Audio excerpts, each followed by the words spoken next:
Good morning and welcome back to the final breakout session for the morning here at Altron's Technology Day, brought to you in association with Brainstorm. My name's Adam Oxford. I'm going to be your host for the next 40 minutes as we dig into the subject of security and identity, creating value through securing digital identities with Andrew Whittaker, who is a sales executive at Altron Security. Good morning, Andrew. How are you? Morning, Adam. How are you? Not too bad, thanks. Not Excellent. too bad. Andrew, you've been with Altron for over 20 years, I noticed on your bio. I know I started out over 20 years ago as a technology journalist on PC Mags, and I feel like I've spent the last 2 decades trying to convince people that they should use better passwords than their date of birth or the word password. Yeah. I'm hoping your experiences with security are a little bit more positive than mine. Absolutely. And we're going to touch on exactly that point today. So very excited to tell you more about it. Yeah, definitely. It's a subject that I could spend the whole day talking about. Absolutely. Incredibly fascinated by Yeah. it. Just before we begin, though, there's a little bit of housekeeping. If you're in the audience, we really encourage you to ask questions throughout the presentation. This is a unique opportunity to put your thoughts and queries to our experts today. So please use the chat box on the right-hand side of your screen just to raise anything during the presentation or even after the presentation. And we'll try and get through as many of those questions as possible once we've begun, or once we've finished, rather. But in the meantime, Andrew, I'll hand over to you and your presentation. Thank you very much, Adam. Maybe just to touch on a point you made there, Yeah. 19 years experience in security. In the beginning days, security was all about focused on the workforce. How do we put restrictions in place and control the people that work inside our company? But in today's world, everything's changed, right? Digital transformation, work from home, people aren't inside companies. We're looking at how we have digital channels that better service our customers. So security has had to change with it. And we've seen the most fascinating thing over the last 2 years. And that is that security has to be driving value. It can no longer focus on putting constraints in place, usernames and passwords. It's got to be doing much more. So in our presentation today, I'd like to talk to you a little bit more about how we can use security controls to create value. I'm going to use one of the areas of Altron security offerings that we're going to talk about identity, but within Altron, we provide security services around 4 of the critical security controls that every organization needs to be addressing today. It's identity, it's data, it's cloud, and it's how we operate these controls. Identity is about robots today, it's about our workforce, it's about third-party suppliers, it's about customers. And we're going to talk specifically around how we create value in the customer journey using identity security. But maybe a little later, Adam, we could talk some more about perhaps how we can add value in data privacy and how we can create value in emerging cloud migrations. And perhaps lastly, the area of Altron that's maybe the most exciting is around how we can help our customers be able to operate these critical controls. With the skills gaps that's been faced internationally, let alone here in South Africa around cybersecurity resources, we need to be able to help in a cost-effective way operate these security solutions. So let's begin talking a bit more, though, about identity. And for a long time, as I said in the beginning, our identity security solutions were focused on controlling and restricting who's got access to what. We talk of this concept of zero trust security, where we trust no one, we make sure we always know who they are through some form of strong authentication, and we only allow them the least privileged access for what they can do in their job today. And these kinds of principles are great when we're looking at a highly regulated financial services type environment and when we're talking about our workforce. But digital transformation and the pandemic has really changed everything. Organizations today are balancing that concern around protecting our workforce with also how we create new and innovative digital channels to be able to sell to a customer that's now interacting with us out of a brick and mortar presence through digital channels. Every organization is grappling with this digital transformation in some way, shape, or form. Some organizations are grappling with the legacy of old and on-premise infrastructure that they still need to secure, while other organizations are trying to capitalize on an open API economy, working with fin technology and health technology parties to be able to open markets to new customer bases. Security is pervasive across all of these areas. But when talking about security, we can't forget about the customer experience. In these new digitally transformed channels, the customer has so much choice. They're a click away from your competitor. And the customer experience is really the first impression that they have of your brand. If we put really strong gates in front of that customer experience, it's going to create problems for our journey that our customer is having with the organization. We need to be able to make smooth and seamless customer experience. But there's another side to that seesaw, and that's trust. We've seen just this year alone 3 major breaches here in South Africa. A breach of a user's privacy can destroy all the investment we've made in our digital channels, customer experience, through one simple failing of a security control. And therein lies the problem, right? There's 2 things that we need to do. We need to create things that are easy to use, simple, fast, and agile, but at the same time, have the right level of security built into it. Now, this is a great conversation to be having as a security practitioner with our customers. We're able today, with the modern solutions that we have at Ultron, be able to do both of these things, both protecting the consumers of our customers and be able to create a fantastic, fast, seamless digital experience for them. The area that we're talking about today around consumer identity and access management, as an example, tries to create services that are available to product lines and their developers so that they can build software, new product offerings, take them to market rapidly, but still be able to have the security services that they need and not have to build them in every time. So services such as registration, authentication, self-service, and personalization are already there, existing within the organization, available for every digital channel to consume, so that products can be released to market faster, but also that the customer has an experience that's hyper-personalized for themselves, not of 5 different product offerings in our large organization: insurance, investments, banking. I'm going to take a couple examples to show you innovative uses of how we can improve the customer experience, but still create strong security. And hopefully I'm going to answer Adam's question that he raised a little earlier: what's better than a username and a password? So beginning with registration, you can imagine if a customer is interacting with us as a brand, you don't want the first interaction when they're interested in our product offering to be a long form with lots of questions that they need to answer so that we can do business with them.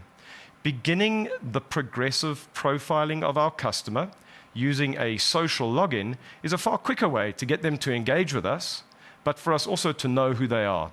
And as they progress through knowing our organization and want to transact commercially with our brand, then perhaps we ask more information and update that profile.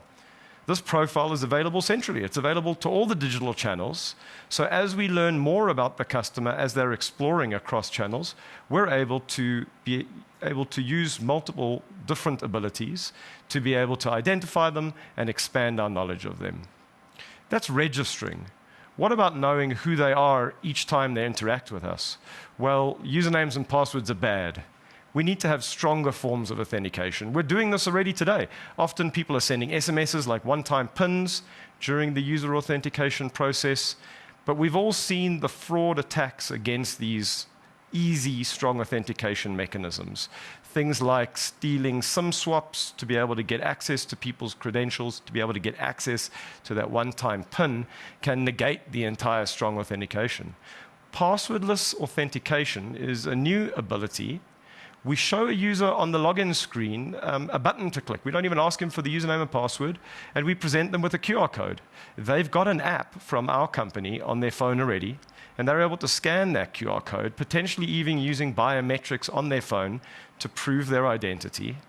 And now they're authenticated. No username and password on our website anymore.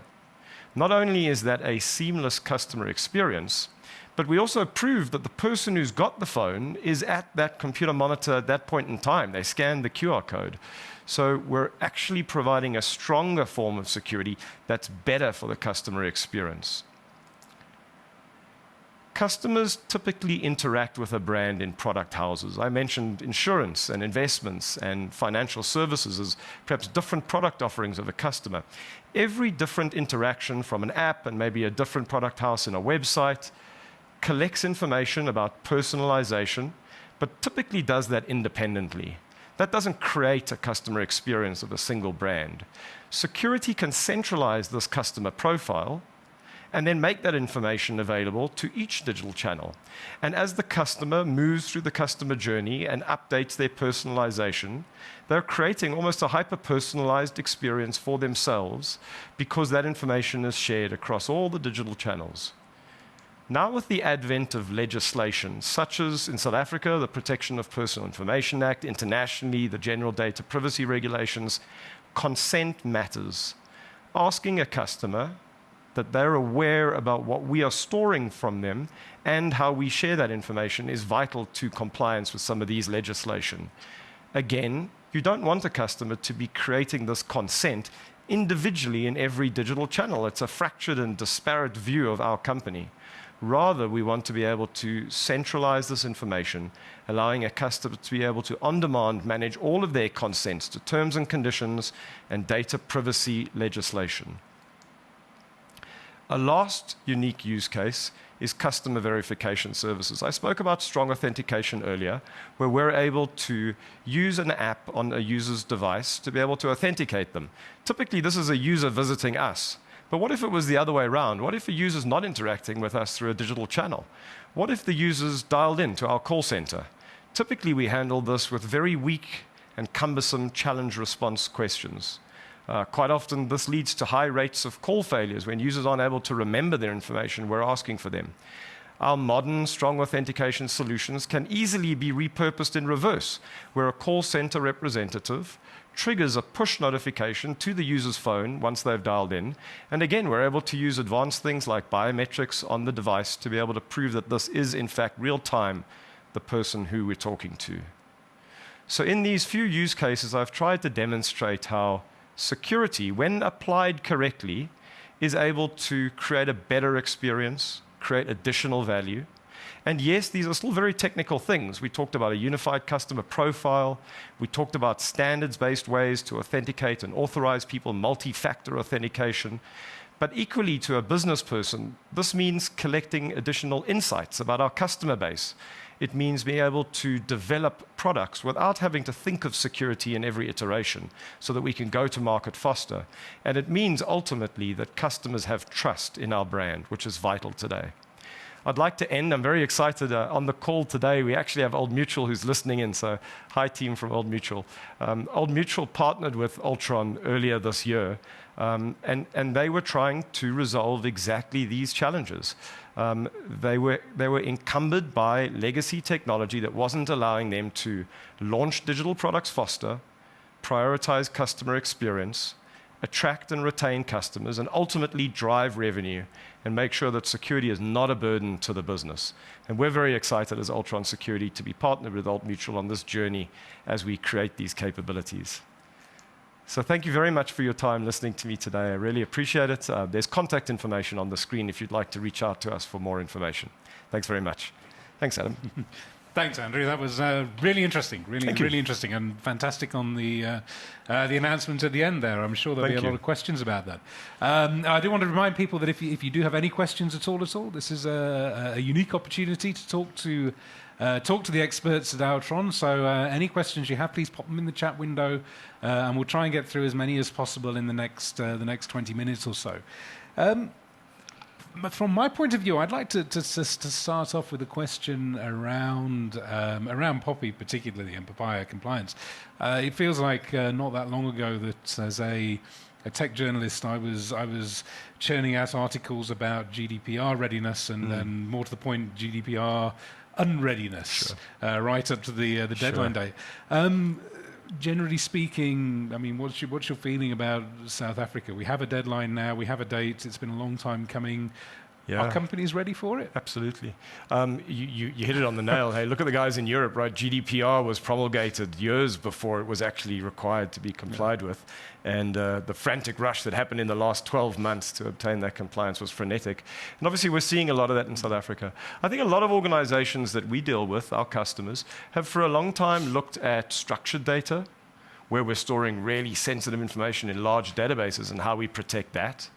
I think the advent of things like subject matter access requests, where customers can call in and want to know about what information we have about them and ask us to get rid of it if they don't want us to store that information, has made organizations very much aware that it's not just about our big databases where there's highly sensitive data. It's also about the pervasive data that exists on endpoints and Windows file shares and Microsoft Teams. Everyone working from home now is storing things and working collaboratively. It's great.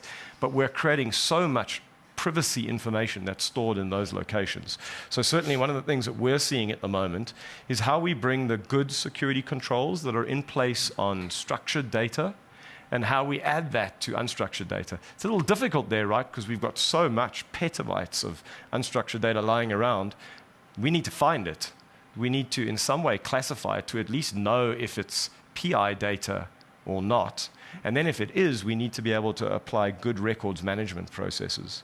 We at Ultron Security partner with another division within Ultron, Ultron Document Solutions, and their capabilities around providing both physical and digital records management tie so closely into what we're doing about finding information, whether it's in structured or unstructured data, and then being able to put that in a place that we can really well manage it. Maybe just one last thing to mention, going back to the topic of value creation. It's got to always be about value creation, right? Or it's going to be boring. So if we're finding information, and that information isn't personally identifiable, you've got to ask a question why it exists. And what we're finding in our engagements with customers, where we're doing these really large scans of data, is that sometimes 30 to 50% of unstructured data isn't business required. It doesn't need to be there anymore. Imagine the cost saving of taking that data, archiving it, or better yet, deleting it. Now, that in itself is not easy, but we can help with automating those processes, or at least involving the business in those decisions.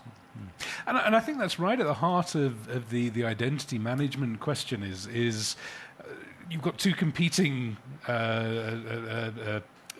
mandates. One is we need enough data to verify the customer and verify who you are. On the other hand, we don't want to keep that data. It brings with it liabilities and so on. I mean, how far are we along that journey now with sort of creating those unique identities for customers to take ownership of themselves? Yeah, it's a lovely, lovely question. And it's something that we've seen this year to be a really large upswing.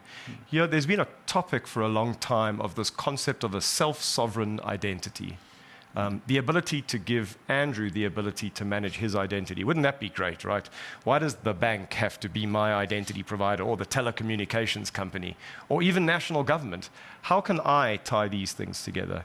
Now, underlying technologies like the blockchain are rapidly accelerating our ability to combine multiple identities in a peer-to-peer fashion so that an end user can have control on how they link these together and allow them to give consent out to third parties around what information they can access from this public ledger.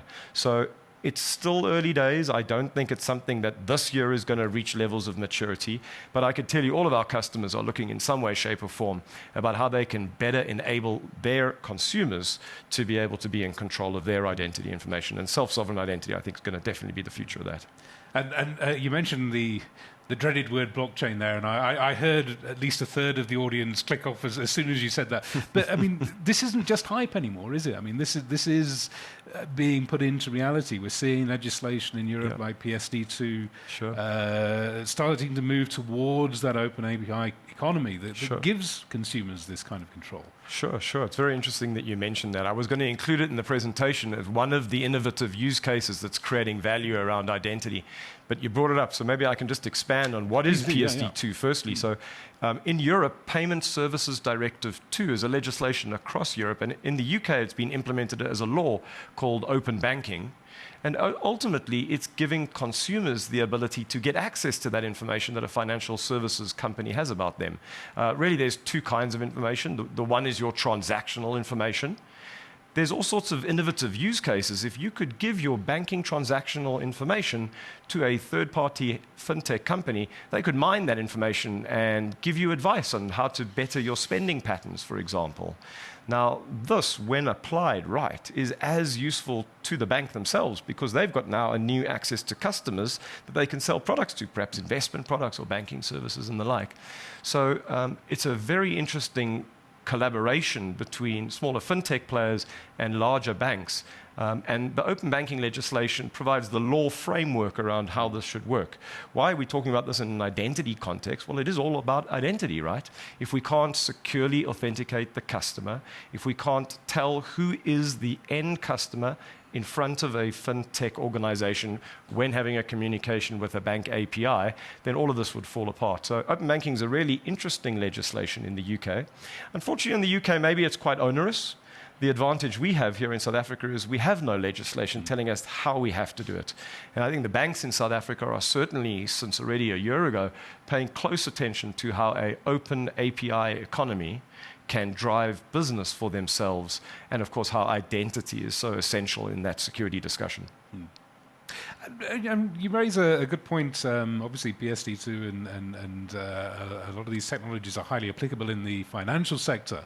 And we always have these conversations about how innovative South Africa's banks are and how they're world leading in terms of the technologies that are being developed and the security and so on. What's happening outside of finance? Are these same principles, this same understanding of where the security future lies, are they happening in other sectors? Or? Yeah, absolutely. It's interesting when I was presenting today, talking about creating value and talking about these use cases around identity, that the case studies we use were large organizations who often can invest years in advance to create these digital transformation journeys. But sure, what about the smaller organizations? So we have an interesting customer, a retail customer. They invested with us in December of last year, pre-pandemic, for a particular use case where they needed to secure the suppliers that were accessing their supply chain system. And this new system that they were implementing was going to be available over the internet. And they needed the necessary security controls to be in place to be able to authenticate and authorize those people externally, give them access to this new supplier portal. And then the pandemic hit. And luckily, the way they had implemented this framework, they were able to, within 2 days, pivot over and suddenly make use of the exact same infrastructure for no additional cost, requiring no additional services, to be able to protect their work-from-home workforce that suddenly needed to get access overnight to systems that just weren't prepared for. Things like VPNs are a legacy way of doing that. More modern identity security can be used so pervasively. This organization was closing retail locations, but at the same time investing in digitally transforming tools so that they could be able to come up with these new and innovative use cases. Fantastic. There's a question come up from the audience around API access and how important that is for digital transformation. And I guess the point that is being made is that when we talk about digital identity, we're not just talking about individuals, are we? We're talking about making transactions seamless between organizations, between machines and so on as well. Yeah, so, absolutely. When you start thinking about identities, you could link identities to so many different kinds of things. It doesn't have to be a person. It's not necessarily the customers either. The Internet of Things is certainly changing the way we identify, authenticate, and authorize people in their access. So certainly we're seeing our solutions pivot over as well from traditional identity management over into how we control an ATM. How do we know about the ATM, and how does that ATM express itself through tokens and security on the network? So certainly it's a very interesting space at the moment, and the use cases are never-ending that you can apply to these security technologies. Fantastic. And on a similar note, I mean, what is the... I mean, where do you see the key point of identity storage being in that federated future? I mean, is it the mobile phone? Is it a SIM card? I mean, where is the key point of access to identity management? And it goes back to the question that you were asking earlier about trust, and should we really be centralizing all these things into one big bucket of information? So certainly no. You mentioned federation there. whilst we talk about centralizing, we don't actually mean putting it all in one place. We really mean linking it all together. For many years, businesses have been looking at creating customer 360 views in business intelligence and data warehousing. And from a security perspective, it's exactly the same. Perhaps a level below that, though, where we're taking the knowledge that we have about all the repositories of consumer information, and even our workforce, third parties and suppliers, and we're linking it together so that we have a single knowledge about people. That creates all sorts of innovative use cases. So as an example, we may be able to know that an individual teller at a bank who's dealing with a customer lives within 2 kilometers of that customer. We can start creating risk-based rules so that we stop potential fraud from occurring real time, all because we know about all this information and how it is interlinked together. But the answer is federation, and the answer is linking the information together, certainly not physically consolidating it into one place. I still go back to talking about the blockchain, though, enabling the end customer to be able to start doing that linking themselves and ultimately be able to have an identity at their telecommunications provider and linking that up to national government identities, being able to link multiple national government identities together freely of their own choice, and carrying an app on their phone like a passport that allows them to choose through consent of their own, with the consent stored by them, who they're sharing that information with and how freely, and to be able to revoke that themselves in their own control. And that leads nicely into the next question, actually, that's come from the audience, that, with so much potential that comes out of good identity management and so on, how do you measure the value that it brings to an organization? I mean, is it just table stakes? I mean, or can we pin a round figure on Sure. what it's delivering? Sure, absolutely. How do we measure value? We talked a lot about creating value today, but what is value if you're not measuring it? Many times when we begin a journey with a customer, we need to understand what they have already. Typically, many of these things are being done to some level of effectiveness. So we use capability maturity models. We have a capability maturity model of our own for all of the security controls that typically underlie what we're talking about today. And we go through a process of talking to a variety of stakeholders, both security and business, to identify what the organization's maturity is for each of those controls. We also overlay that with a prioritization. What does the business feel they need to be able to enable them? We then have a conversation with the customer and begin a journey. But that maturity model is used on an annual basis, or even more frequently, to measure that the effectiveness of these security controls is actually being delivered and that we're creating value. So absolutely essential. Capability maturity models is the answer there. Fantastic. And I wonder also, in terms of value for the end customer, for the individual themselves, and going back to my original half-joking point, that it's taken 25 years and we still can't train people to use secure passwords effectively. A lot of the end goal here, the intention is to make security seamless, to take away the need for remembering long random passwords in use. Does that create a challenge in terms of winning the trust of customers? That actually you're asking them to put more trust into a process that is even more hidden to a certain extent. How do you handle that kind of conversation? Yeah. And it's so much about trust. I mentioned earlier in that talk that we've had these 3 major breaches in South Africa. And can you imagine the impact on a business that a breach of that nature has? And now with Popier, we're required to be going to press and talking about these things. So ensuring that trust is retained is such an important thing to be able to keep in place. So the variety of security controls that we implement for our consumer-facing solutions all aim to be as seamless and transparent as possible, but use risk, use intelligence, use machine learning and artificial intelligence, part of our 4th industrial revolution basket of new tools that we can use to be able to turn these controls on and turn these controls off as and when required. If you think of the big cloud platforms, they are probably the most secure that you can get out there, but you hardly notice it. It's almost that it's in the background, it's transient. We're trying to create these solutions that sit on top of both cloud platforms that our customers run, but also the legacy that they're dragging along is going to exist for a long time. And that brand trust, we hope, is going to be built in that seamless transient experience that is going to use risk-based controls, intelligence, to turn on or turn off security mechanisms as and when required. It's not there in your face every day, but if something changes about you and you move from device A to device B, or you do some impossible travel scenario where suddenly you're in China, we're able to strongly authenticate you at that moment in time.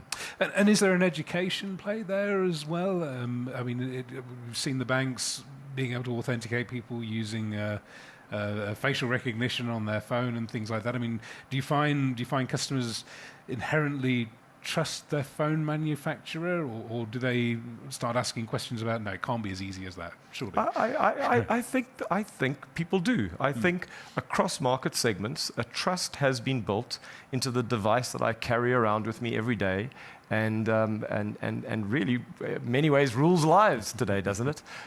We're seeing so many use cases, more than just identity authentication, but even identity proofing.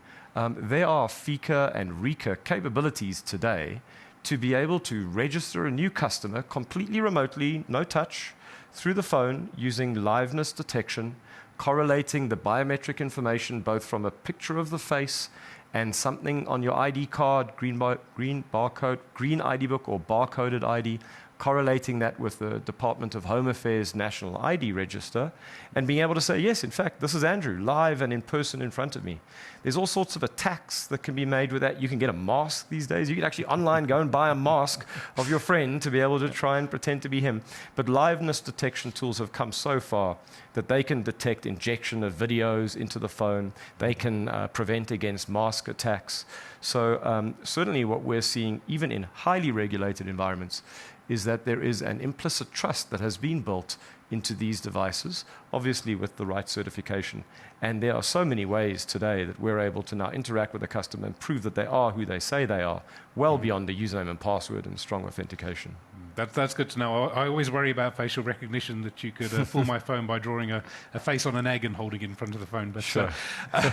So there's another question coming from the audience about, and I think you touched on this earlier, but about the smaller end of the markets and implementing these levels of security for small organizations. Sure. I don't know if you just want to go into that in a little bit more detail about how do you meet the budgets that are available. Absolutely, in the market. Absolutely. The balance of the budget and what it actually costs to keep the skills, retain skills, considering the skills demand internationally for cybersecurity resources. So I said in the beginning that there are 4 areas of Ultron security. 3 of them are the critical controls that we focus on around identity, data, and your journey to the cloud.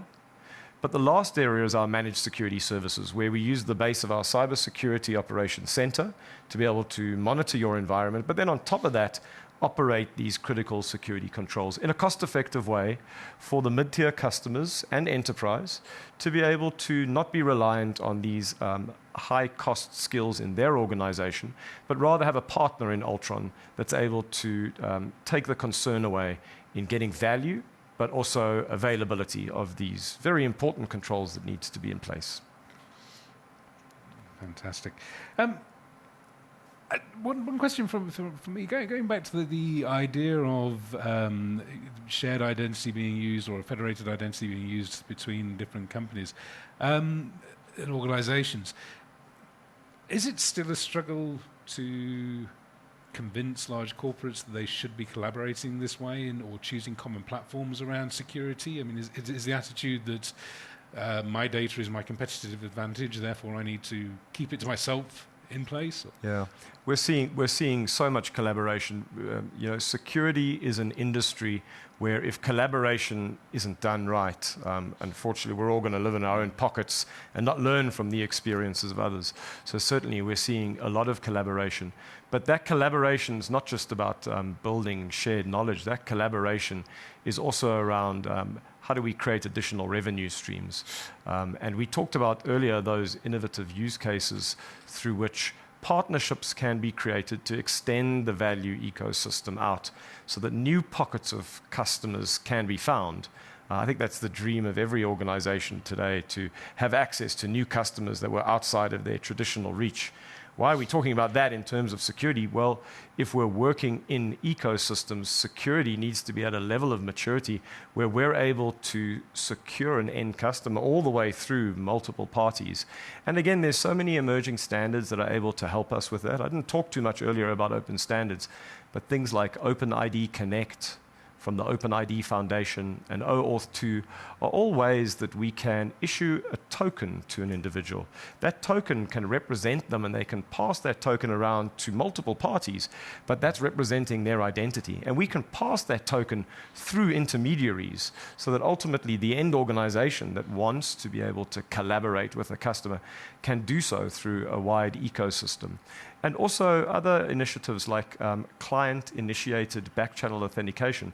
I showed that earlier today where a customer services representative was initiating a push to a user's phone to say, tell me who you say you are.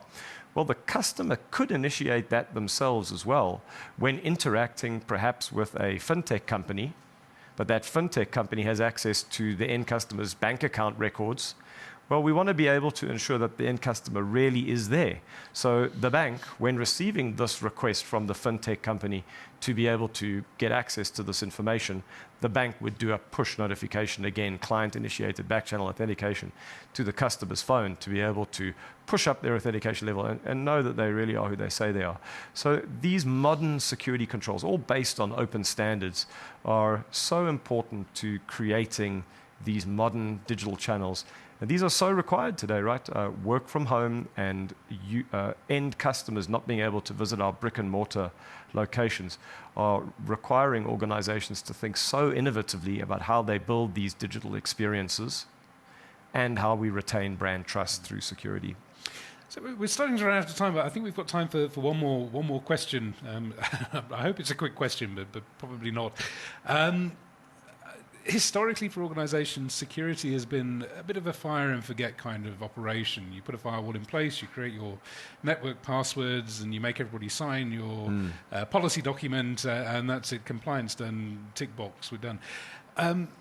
In order to make the most of these new solutions coming through, in order to make the most of identity management, in order to get the value out of it, to look at where the new business value comes from, we've got to be constantly innovating around it and constantly looking at how we use that data. I mean, how does a company start approaching those questions in your experience? And are we there yet that we can take what's coming out of these observations and turning it into value quickly enough? Yeah, absolutely. So maybe 2 points on that, if I'm allowed. You'll tell me when I'm running out of time, please. So you hit the nail on the head. 4 years ago, it was about a project. We want to implement a security control. So we run a project, it's 3 months long, we walk away, we operate it. Where's the additional value? Where's the ever-maturing evolution of what this product does? And perhaps a year later, it's not there anymore because it's not delivering the value that the organization needs. But with the advent of Agile and with the advent of moving away from projects, but rather prioritizing business requirements and delivering those in smaller iterations and maybe working our way a little bit closer to value realization, we're seeing our security controls delivering a lot more value through a journey. Certainly they don't have start dates and end dates. These tools need to be on a journey and need to be evolving with your organization. And then the second point I want to make, going back to when we were talking earlier about data protection, is that if we know about data, if we are protecting the data and we've captured a record of where business relevant information exists. Imagine the mining potential that we could do with that. We had a webinar that we recently held with an attorney here in South Africa where a question was posed around what does the legislation say in relation to obtaining value from this information that we now have and that we're collaborating with from a security perspective. And it's completely required, completely allowed by the legislation. We shouldn't be storing information unless it's got a business value. So again, security approaches, when applied correctly, and there's nothing better than a customer that thinks like this, where they want to apply security tools to get business value, can absolutely deliver real savings, but also financial value and additional revenue. Fantastic. And just very quickly then, in 30 seconds or less, if people are going to take one thing away from this session, what do you hope it's going to be? Thank you. So thanks very much for listening to us today. We'd love to partner with you on your journey in security. We as Ultron Security understand that sometimes we get very technical and we talk about controls and we talk about everything from identity through to data and cloud. But at the same time, it's about your organization and the value we're delivering to you and how you get that value into your business. We'd love to have a conversation with you around what your business is demanding of you. So please feel free to reach out to us. Fantastic. Thank you very much, Andrew Whittaker from Ultron Security. And thank you very much for sticking with us throughout this morning. There's one more session left where we're going to move back to the main room for a final presentation. But from me, Adam Oxford at Brainstorm Magazine, thank you very much.